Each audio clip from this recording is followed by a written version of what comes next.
You're listening to Brick by Brick, a work boot's approach to your wealth, creating financial empowerment through independent, personalized, and authentic financial planning.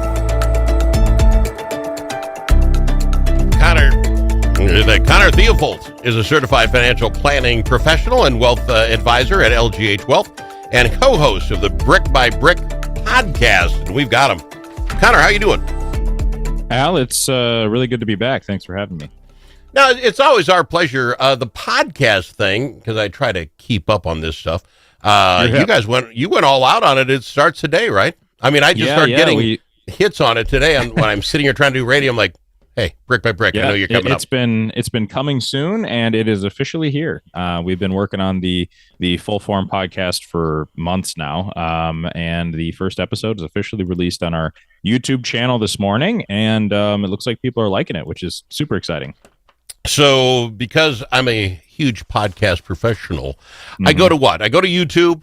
Where do I find you? Where do I go to YouTube? Does that work? You go to your YouTube channel and you just look up the Brick by Brick podcast. Should be the first one that you see. The Brick by Brick podcast. You can also see it on our Facebook, or reach out and we can get you a link to it. But that's what I'm not saying primarily. Don't put the down, but I just typed in Brick by Brick and it popped up. So I don't know if they figured it out. So until the video went live, we weren't exactly search engine optimizing, and there was a lot of interestingly named, similar named versions. So we are now out there for the world. But you would be the financial one. The other one's like building a house somewhere, I presume. With the brick. I'm not.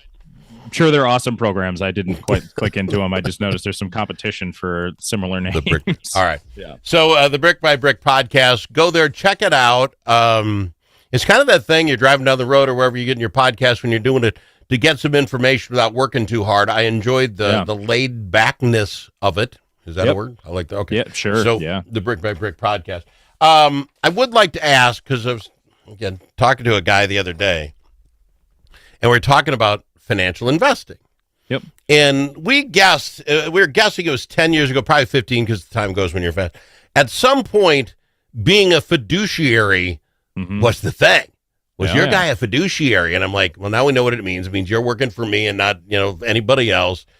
But now, if I'm not mistaken, everybody is. Every commercial, I'm a fiduciary. So everybody's a fiduciary. Is anybody really a fiduciary? Or what separates LGH then? If work me through that. And what makes you guys first different? Of all, fiduciary, for those listening, is the fancy, now kind of commercialized word. It used to be very meaningful, I guess. Basically, it just means that if someone's a fiduciary, that means that they put your or the client's financial interests ahead of their own. And not only do they say they do that, but a lot of times they legally have to. And there's a significant amount of liability if they don't execute on that. It is definitely more popular now than it used to be. Not everyone is a fiduciary, just to be clear, and not everyone in the investment world is, because some people don't want that heightened level of liability. If they hold themselves out that way, there is some, especially now, I would say, Al, the quick history lesson, you go back to the 80s, the 90s, the early 2000s, investment people were I joke, the Wolf of Wall Street, if you've seen the movie. I don't know about the explicit portions of that, but it was call people, try and get them to buy a stock, buy a mutual fund, buy insurance products. You get paid a commission, and I'm not going to call them again until, I need to sell them something else. Somewhere in the 2000s, probably people started to realize that that's probably not the best way to do business. That's definitely a little scummy, and that's kind of the gross Wall Street type thing.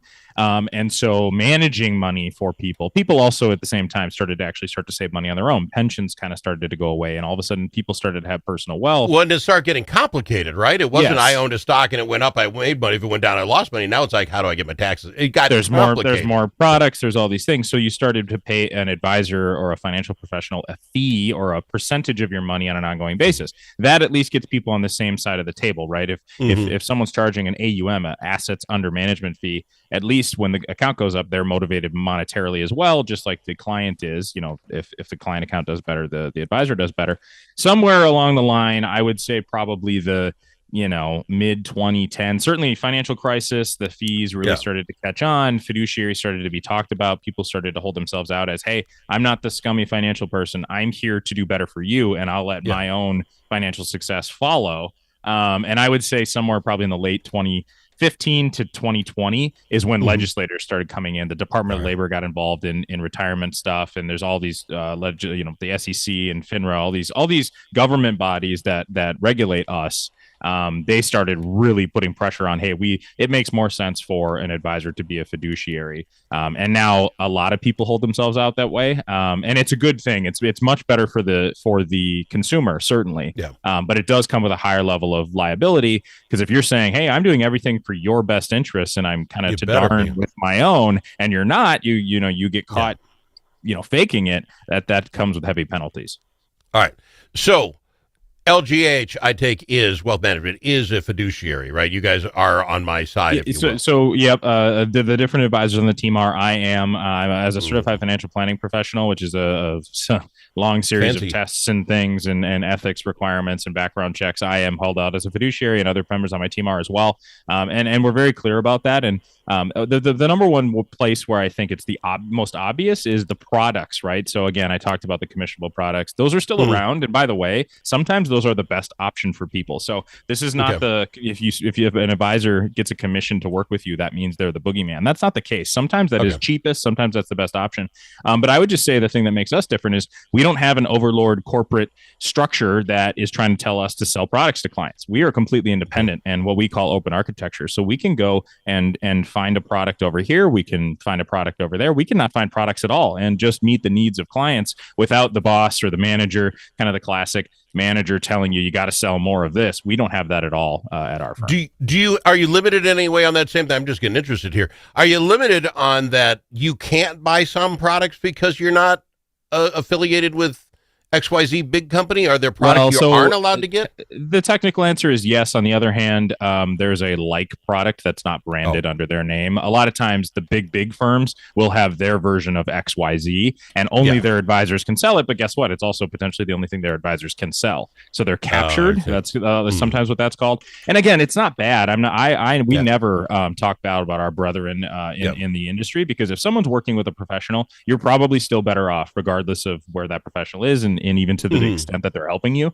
There are different levels, obviously, to what's being provided in our industry. But, if you're working with someone in a more limited capacity, and maybe it's not the cheapest product, maybe it's not the perfect product, if they could go anywhere, could they find something better? Maybe. That doesn't mean you're worse off. On the other hand, we like to, and I'm proud that we have the ability to go anywhere and find the best price, find the best product, find the best thing for the fit, or the best fit for the client in that way. But what separates LGH then from all the others? What I mean by that, and don't take this wrong, brick by brick. Yeah. You don't come across as the Wall Street, Wolf of Wall Street slick guy. You're looking bricks and beat up boots. I mean, there's a difference. Is that the difference? Tell me what makes LGH different than all the rest of them. Yeah, I mean, that's a personality thing, right? Obviously, everyone on the team's got a different personality, but overall, I think LGH's kind of main credo is authentic and personalized, advice. And authentic meaning this isn't the commercial. Like I said, the fiduciary, the word is now become this commercial thing that you see in the commercial. You literally in commercials, and it's just it almost leaves a weird taste in your mouth now. But we actually live those things out. It's not just hey, we make sure we say these 10 words when we first meet you so that we can convince you and hit all the buzzwords. No, it's just hey, here's who we are. We're laid back. We only take a certain amount of clients, which is different than some places. And that's because we want to keep our level of service high.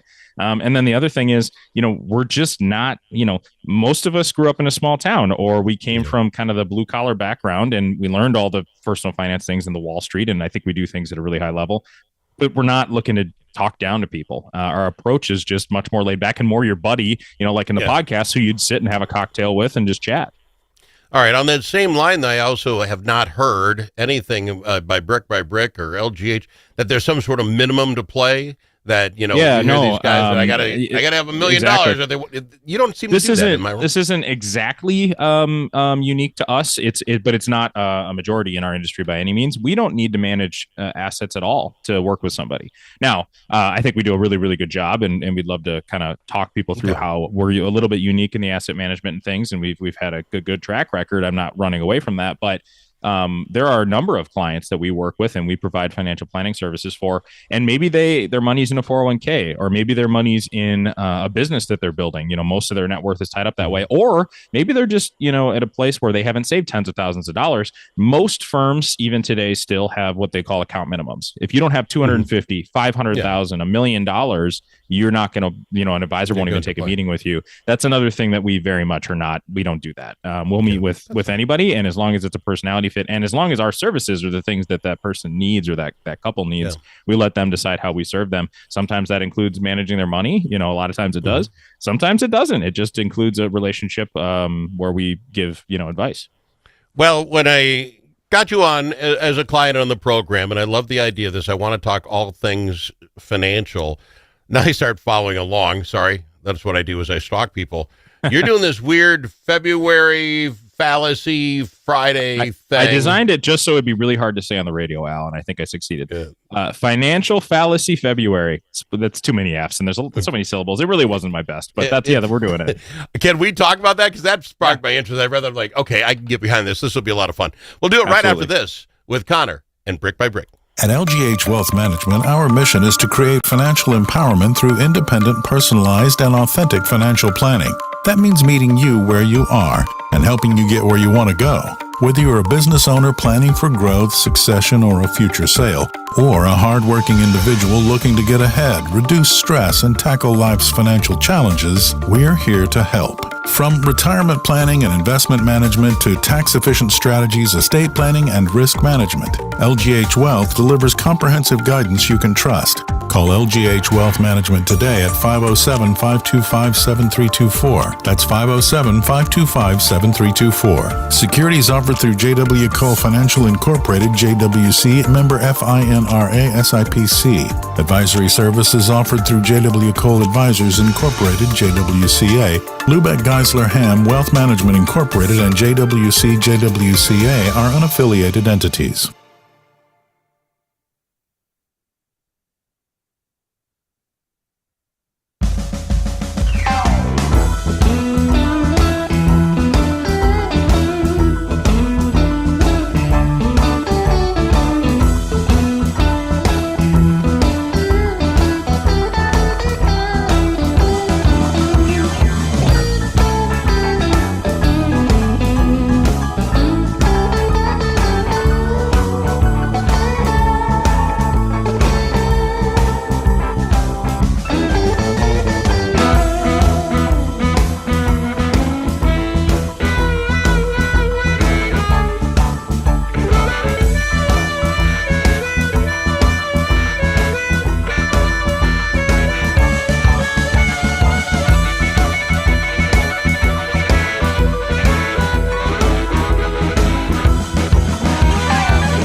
Amongst friends, the Al Travis Show. Nothing but talk. Just a quick radio gig to make you trick to get you to check it out. Go to the Brick by Brick podcast on YouTube and check out the weird cartoon caricature thing that you made up. And it's so weird. Literally this morning, my cousin out in South Dakota is a nurse. She put something on the Facebook with this caricature generating things that everybody's doing it. I should too. Yeah. And then instantly the Brick by Brick podcast got one of you. Be quite frank, it didn't do a bad job. No, Yeah, so I'll be honest. I don't know if this is cheating. I'm not Mr. Graphic Design guy, believe me. Okay. But ChatGPT, I'll tell you what, some of this AI stuff is unbelievable. Basically, I said, hey, two guys sitting in a speakeasy bar, drinking cocktails with some cigars. We created a logo for the podcast, which was exciting. Also, largely by AI, by the way. And it took a little caressing. You got to kind of talk to it. It throws some weird stuff out there, but once you get it to the point you like it, I was like, what do you put in a 28 by 3 inch banner on a social media? I don't know. So we did what we could, and took a little screenshot of one of the episodes, and that's what it that's did. how it got the picture, right? I mean, because the picture actually looks pretty much like you. So anyway, Radio Trick, go there to see what we're talking about. Go to the Brick by Brick podcast on YouTube and look. It's okay. It works. I don't know that I want a little creepy, but I don't know that I want right? to. I'm too old to figure that out. But it looked. Al, we're gonna post. I'm gonna take a screenshot of our little video here, and we'll post an AI video. I don't know that I want to see what AI thinks of me. AI thinks of you. Financial Fallacy February, which is way too much, and that was mean. But what was your first one? I read it. I don't know. It must have been on your YouTube or something. I saw something. What was the first one? Yeah, so I'm launching what I'm calling Financial Fallacy February on my LinkedIn page, where every couple of days I'm going to post a behavioral finance fallacy. So behavioral finance is this kind of budding study of how do people act and how does their emotion drive what they do with money.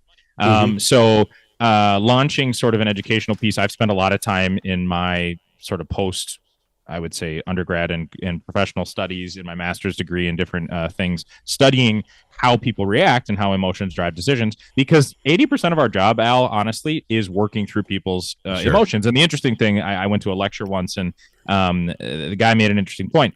He said, we're not so different than when we were sitting in the cave and we were all huddled around. We're cavemen. We're, me hungry. You waddle to the front of the cave and you see a saber-toothed tiger, and there's something in the back of your head that says, whoa, I should go back in my cave. We react that way still, just as a primal thing when we get, excited or scared or whatever it might be. And so we react and we don't make sometimes logical decisions with our money. And so that's kind of the whole premise. So the one that we talked about earlier this week, and there's going to be a bunch of them throughout the month, is loss aversion. This idea that we psychologically are more scared of losing money than we are excited about making money, essentially, right? So we're more likely to sell at a loss, but then it's harder for us to invest extra cash. So just this idea that we're more scared of the potential of losing than we are sort of the potential of winning.